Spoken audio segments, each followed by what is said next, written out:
What's going on, y'all? It's JD Pickell. Today on the Hard Count, we're going to talk about the most awkward and perfect rivalry in all of college football this offseason, Oklahoma and USC.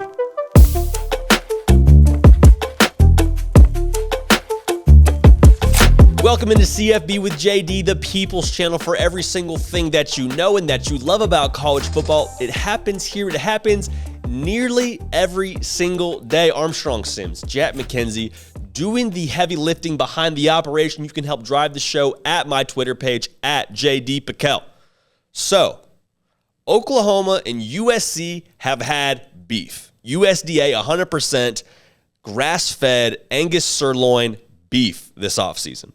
And it's funny because they don't play each other. They haven't played each other since the national title game, I don't think, which is a whole other story in itself we can get into another day, another time. But it all started with Lincoln Riley deciding to take his talents to Los Angeles and also taking his quarterback and one of the wide receivers and just scouring the portal in general. And so I want to talk about this because I think, one, it's extremely interesting, and two, it's a pretty awkward rivalry in itself because if you're an outsider looking in, you've never heard or talked about college football, you say these programs hate each other, but they don't play each other, and they're in very different geographic locations. And part of that contributes to it, I think, but we'll get into it. First things first, this beef is personal. Oklahoma feels like USC in the dead of night came in and stole their head coach.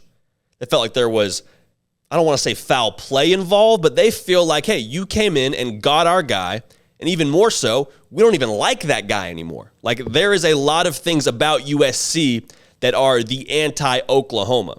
Oklahoma is corn-fed, blue-collar, in a lot of ways more rural America, hard hat, lunch pail. That's how we're going to get down. USC is Kim Kardashian and Pete Davidson having dinner, so Caleb Williams goes unnoticed. It's movie stars, it's the beach, it's sunny and 75 all year round. Like, it is the good life, the well-off, the white collar. And so those two being like oil and water is a tale as old as time. Like, that's not new. This just is even more so a reason for these programs to go at it. And so when I say it's personal, Riley left, but he also took multiple pieces with him. So you not only have the insult of Lincoln Riley leaving at the drop of a hat, you have Caleb Williams, your star quarterback and future of your program in Oklahoma, deciding to go with him. You have Mario Williams, one of the more promising wide receivers in your program, leaving to follow Lincoln Riley to USC. And I say it's personal. I think it becomes more personal because of the way that Lincoln Riley left. After the game, after Oklahoma plays Oklahoma State, they lose in heartbreaking fashion. Lincoln Riley goes on record as there's sort of some rumors swirling around about whether he will or will not be the head coach at Oklahoma going forward. And he just says very, very point blank, very matter of fact, almost as if annoyed by the question. He says, I will not be the next head coach at LSU, because that's where all the smoke was going. The rumor was he's going to Baton Rouge. He's going to Baton Rouge, and he's going to be the man that's making $100 million being in the SEC.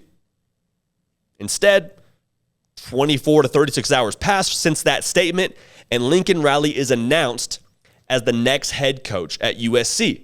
Now, if you're an Oklahoma fan, you say, okay, you said very much so into that camera you weren't leaving for LSU the whole time, knowing you had a USC ace in your back pocket. Now, this is a bit of a conspiracy theory. Maybe it's less conspiracy as much as it is common sense, but here's where I'm coming at it. The whole narrative is that Lincoln Riley got offered the job the night of the morning before, after that game, and then took it on like a 12-hour notice after a Zoom call. Folks, I am not as involved in the inner workings of college football. My credentials don't get me that far into the belly of the beast, but I can all but guarantee you that's not the way these things go down. Nobody takes a job like that, makes a move like that off of 12 hours in a Zoom call. Like, let's just use our heads here. You don't make a life decision like that. Heck, I think about what I'm going to have for dinner the next day longer than it sounds like Lincoln Riley thought about making this move. And so for that, it rubs OU fans the wrong way because they feel like you weren't being honest with us. You weren't being transparent. You were being fake. And then even more so, he took that meeting with the players, and apparently it was like all but 5 minutes. And players are finding out over social media, getting notifications on TeamStream, from ESPN, whatever. That's how they're finding out. And they walk into the meeting, and they're like, what is going on?